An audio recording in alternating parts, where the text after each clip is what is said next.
Bom, nessa perspectiva que eu venho falando com os senhores a respeito de alguns tópicos complementares ao estudo do juizado, há muito tempo atrás se discutiu se era possível a concessão de tutela provisória no juizado. E hoje isso está superado, absolutamente superado. Eu vou apresentar aqui para os senhores dois enunciados do FONAGE. O enunciado de número 26, que prevê o cabimento. Então são dois enunciados que prevêem o cabimento. O FONAGE número 26, FONAGE, os senhores se lembram, é a sigla de Fórum Nacional dos Juizados Especiais, que é um encontro coordenado pelo CNJ, dentre os juízes, os magistrados que atuam nos juizados especiais, a nível nacional. E aí prevê, são cabíveis a tutela acautelatória, a tutela cautelar e a tutela antecipatória nos juizados especiais. Também o enunciado de número 163. Aqui ele vai prever o oposto. Ele vai afirmar o descabimento da tutela antecedente. Então, os procedimentos de tutela de urgência requeridos em caráter antecedente, só cuidado para não confundir antecipada com antecedente, né? Matéria que nós vimos lá em TGP 2.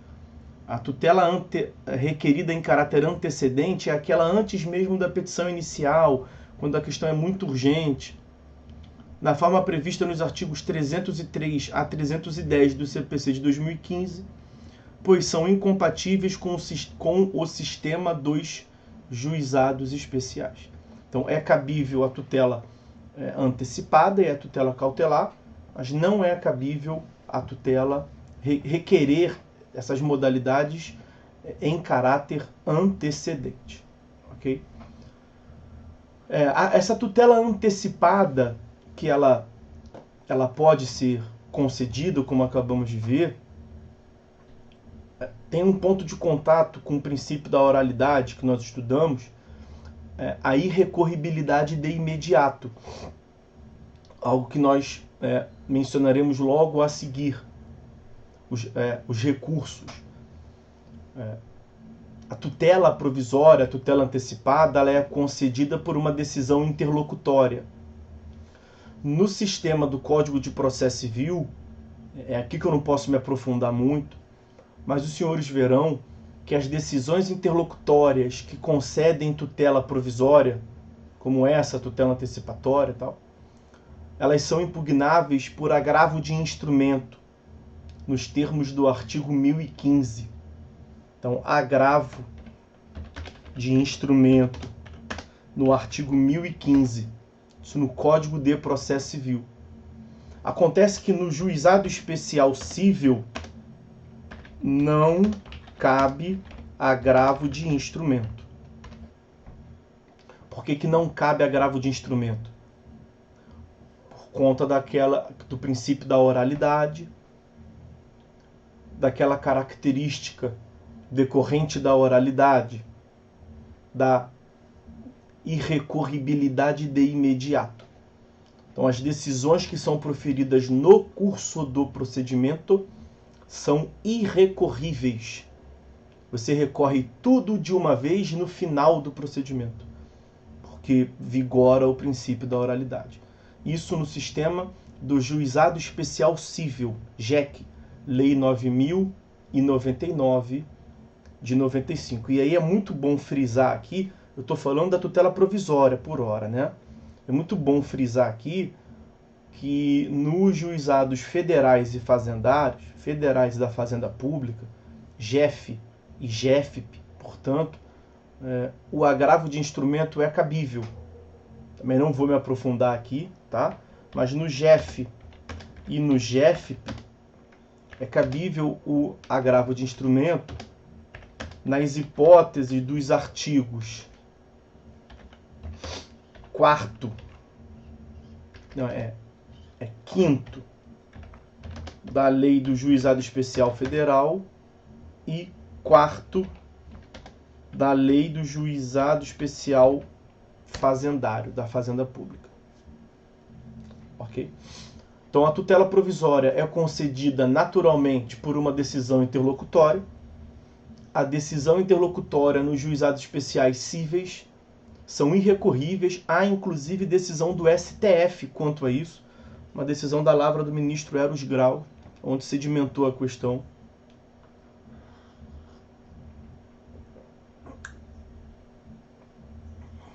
Ok?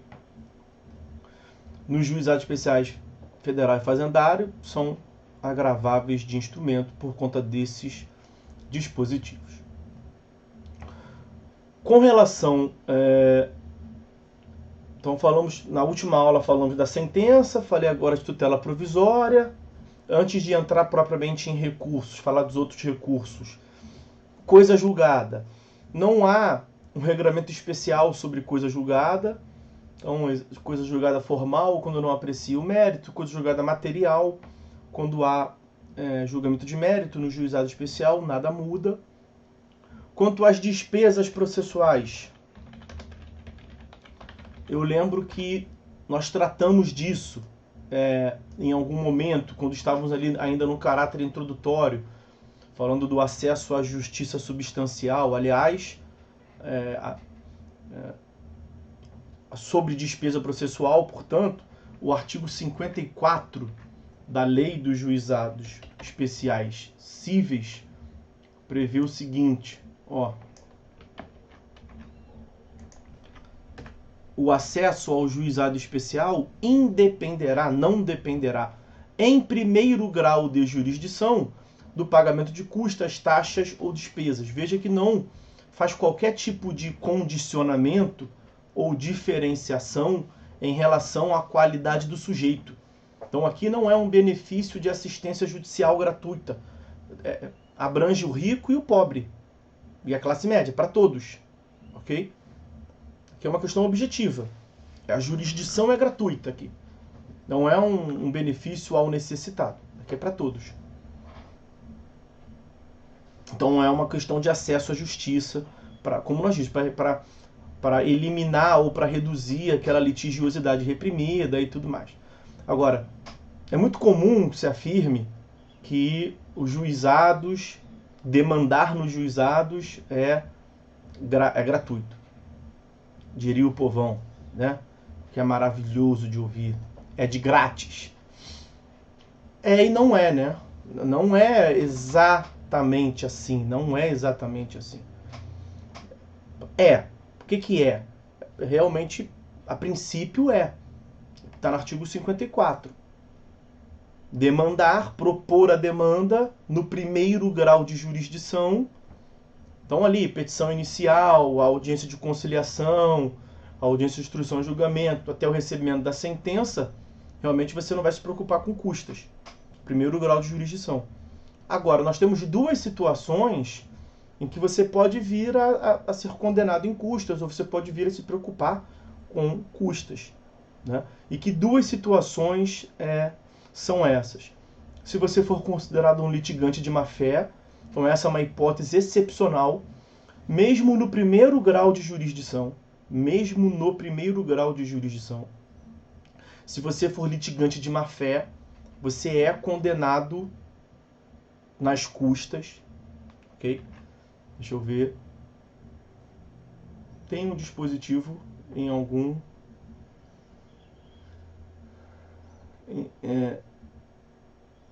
Em algum momento aí fala-se... aqui. Artigo 55 mesmo.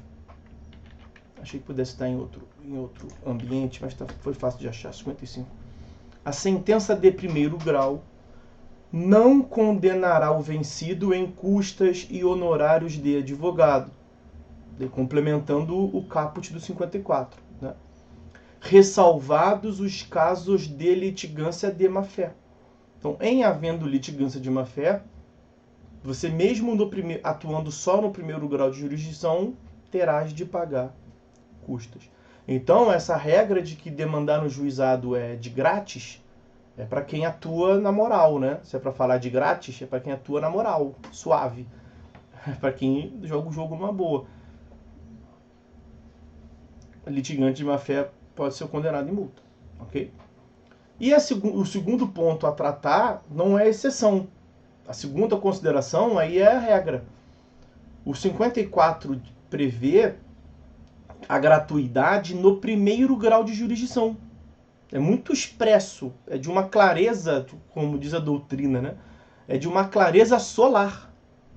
Significa que em grau recursal, a atuação na turma recursal, nós falaremos a seguir rapidamente sobre o recurso, aí tem que pagar custas, né? É a parte final do 55, que eu não cheguei a ler de propósito. Vou ler agora. Em segundo grau, o recorrente vencido pagará custas e honorários aos advogados. O parágrafo único do 54. O parágrafo único do 54, que eu pulei naturalmente de propósito. Artigo 54, parágrafo único. Ih, ficou até repetido lá, não importa. O preparo do recurso, na forma do artigo 42, parágrafo 1º desta lei, compreenderá todas as despesas processuais, inclusive aquelas dispensadas em primeiro grau. É o seguinte, quem quer recorrer, paga as custas de todo o processo. Não é do recurso para frente. São os custos da jurisdição, que o Estado gastou na jurisdição, da petição inicial até o momento final. É como se o Estado falasse o seguinte, olha, eu trabalho de graça da petição inicial até a sentença. Agora, quem quiser rever a decisão do meu juiz, né, o Estado, atenção, quem quiser rever a decisão do meu agente, vai ter que pagar por tudo. Pode, é um direito, está inserido no contraditório, ampla defesa e tal, pode, mas arque por isso. Naturalmente, é a parte final do 54, parágrafo único, ressalvado a gratuidade. Porque tem que pagar, mas aí se você tiver gratuidade você não paga. Porque eu volto a dizer que o 54 caput é uma gratuidade de modo objetivo, para todos. Não se insere o 54 caput na questão sobre gratuidade de justiça. Então até agora nada se falou sobre gratuidade. Em primeiro grau de jurisdição, portanto, não se precisa nem pedir gratuidade. É gratuito para todos. Quem pede, ou quem quiser pedir, pode até ser uma questão de antecipar o grau recursal. Não precisa, é gratuito para todos. Onde se faz necessário mesmo pedir é em grau recursal. Porque ali você pode vir a precisar pagar. Se você então se você fizer jus, né, o seu cliente, você ou o seu cliente, fizer jus à gratuidade de justiça, você pede no âmbito da interposição do recurso. Aí você deveria pagar e não pagará. Ok? Então, sobre as despesas processuais, é isso. Tem, sobre essa questão da litigância de má-fé, tem um enunciado do FONAGE que é algo muito comum na prática. Já ia me esquecendo de falar.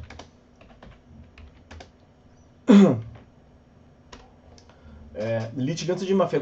Já aconteceu inclusive com alguns amigos meus que me perguntaram, eu ouvi dizer que é gratuito e aqui eu tive que pagar. O cara propõe a ação no juizado, é designada uma audiência, no dia ele tem um compromisso e simplesmente não vai. E é aquilo, é até 20 salários mínimos, nem constituiu advogado e acha que não precisa de advogado para nada e não procura ninguém e tal, toca a vida sozinho. E não vai, não dá satisfação para ninguém, aí depois recebe em casa um carnezinho para pagar as custas. Aconteceu com uns 3 ou 4 amigos meus já, me procuraram. E aí, o que eu faço? Eu falei, sinceramente, paga. Mas, pô, não é justo. Eu falei, é justo sim. ninguém pode se eximir de desconhecimento da lei, tu tinha que procurar um advogado, foi dar uma de malandrão, agora paga. É para quem não vai injustificadamente. Se você tivesse um advogado, se você justificasse, agora você moveu a máquina judiciária, você tirou a agenda de quem poderia ter ido, né? Quem tem experiência prática sabe como é que é. O pessoal ficou lá esperando, sentado, e fulano de tal. Desagradável. Enunciado 28 do FONAGE. Havendo extinção... Me perdoem. Tá esfriando aqui em Friburgo e tá pegando minha garganta. Havendo extinção do processo, com base no inciso 1º do artigo 51 da Lei 9.099 de 95, e esse inciso 1º do 51 é o que determina a extinção do processo quando o autor não comparece a qualquer das audiências. Ok? É necessária a condenação em custas. Veja que ali não prevê nem que é possível. Afirma ser necessária a condenação em custas. Ok? Então, meus amigos,